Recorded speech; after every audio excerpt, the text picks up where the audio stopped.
I filled out a treated storage yard report, and like I said before, it states that if you have over 1 pound of drippage in a yard, that you're supposed to notify the plant manager, and the plant manager is then supposed to notify the EPA that there's been a violation. And I talked to Greg about that a few times, about how we filled out the report and that it wasn't right. And he said that things need to be done the way they're being done, and it was not a good career move to talk about it.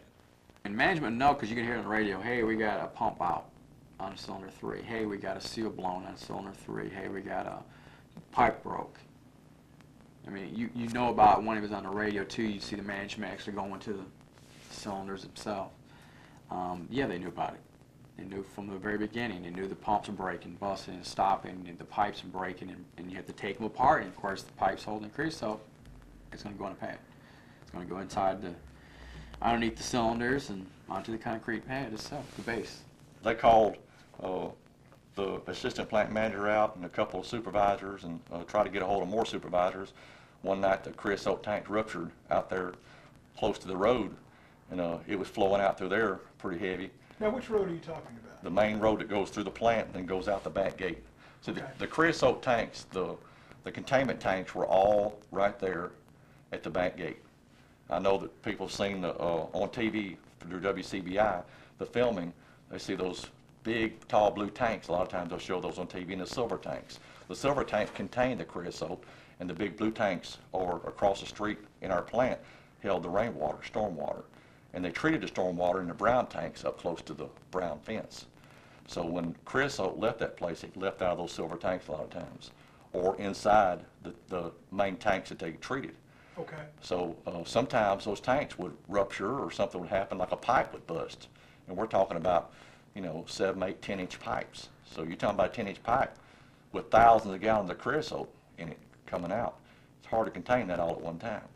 And that happens sometimes, and they had a containment wall right beside there, and it would run out the containment wall and into the road and wherever it went from there, So you witnessed those things happen? Oh yes, several times.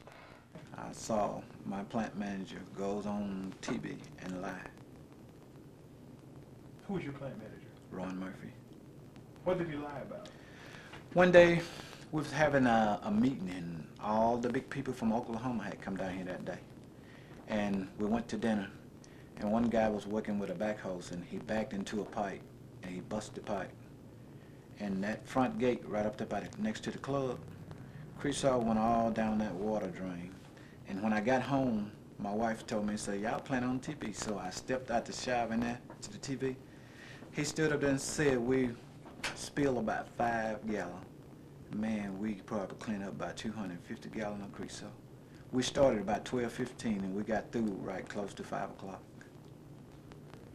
Now, you said it was over there by that water drain. Do you mean it went into the city It water went in system? the drain. One of the supervisors took the backhoe and went sort of toward Hunt School, and he dug a hole, tried to stop it, but he couldn't. Normally when we have spills, what the plant manager do, number one, the first thing he gonna say is lock the gate so can't no reporters get in. Number two, he gonna take the truck and trailer, he go to Walmart somewhere and come back with 400 or 500 bottles of washing powders. That's why when you pass those ditches, if you ever look in them, they look white. That's washing powders, where they try to clean it up. You work on what you call the black line, where this train had this long arm where you had to hook cables around the wood and load into boxcars. And sometimes you had way in some places knee deep, remember water and creosote. And sometimes, it was too unbelievable to work in. Well, right across from Maranatha, a few blocks away from Maranatha, that's where all would be, downhill. And the water would leave off the job site into the ditch, creosote and all, into this ditch on 14th Avenue, and they have no other way, nowhere else to go, but into that ditch that lead to Maranatha. Come know about it and do nothing about it. When we ask questions about it, it was like, this is our job, you do your job, we do ours. So, we had something like a policy like every quarter. you get something like you would get a gift certificate or either a check for every quarter if you want injury free. All right.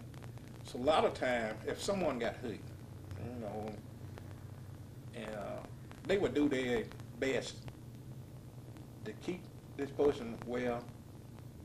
You don't need to go to the doctor. If you go to the doctor, this is gonna be on our record. You know, cause you trying to make that goal man hours with no injury, you know, and all this stuff, you know, you get awarded for that plant. And a lot of time, you know, small stuff like that will be covered up to keep the record looking good.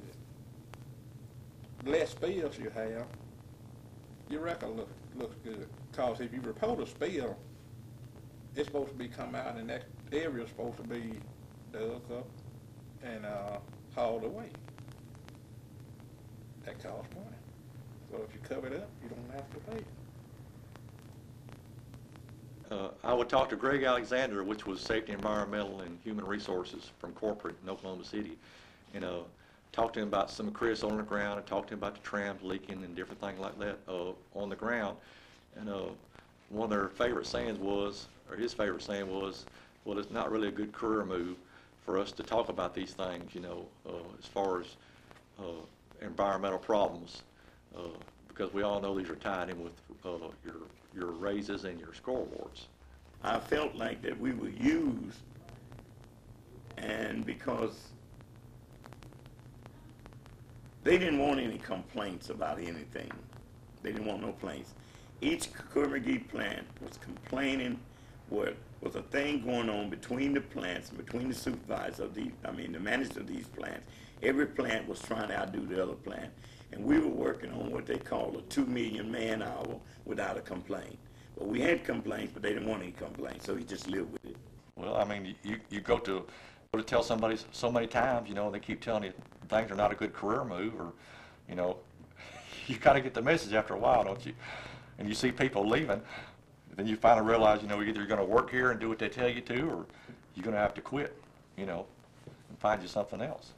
Do you think that the people who run that plant, people who run Kerr-McGee, and even up to the corporate headquarters, knew that this is the way they were doing business and just didn't care about what effect it might be having on the community? I think the people that were in corporate and forest products knew that. Now, as far as higher up, I don't know how far it went, but I know that the ones in corporate and forest products did know. Who were the people that you knew in forest products and corporate who you knew about it? Bob Mickle knew, Jim Sanders knew, Greg Alexander knew. Those are the three biggest ones in forest product. Bob was president of forest products, Jim Sanders vice president of forest products, and Greg Alexander was environmental and safety of forest products. You ever have any occasion where you told any of these guys, hey man, we got a problem down here, you need to look at it? Mm-hmm. A lot of times. I talked to Greg a few times about that same thing, because he was kind of over human resources also, you know, so you were supposed to be able to go talk to him without any retaliation is what we thought, because you would think a guy that's human resources would be the guy that you'd want to go to. You know, that's what we thought. And he was over environmental and also over safety. Okay, and we tell him these different things, you know, and we'll see about it, and, you know, don't worry about it too much, and, you know, things like that would happen.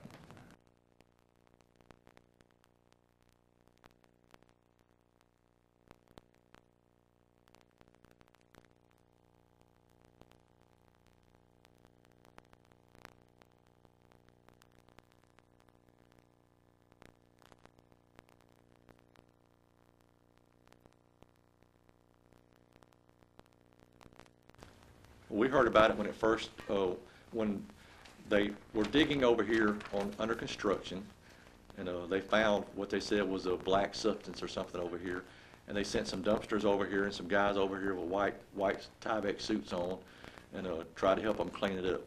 And that's kind of what started the whole thing. When it first happened, 2 supervisors from the plant, Charles Johnson and Chuck Swan, they took the backhoe, come over here to the church, and I guess they dug whatever to see what it was, and they had on white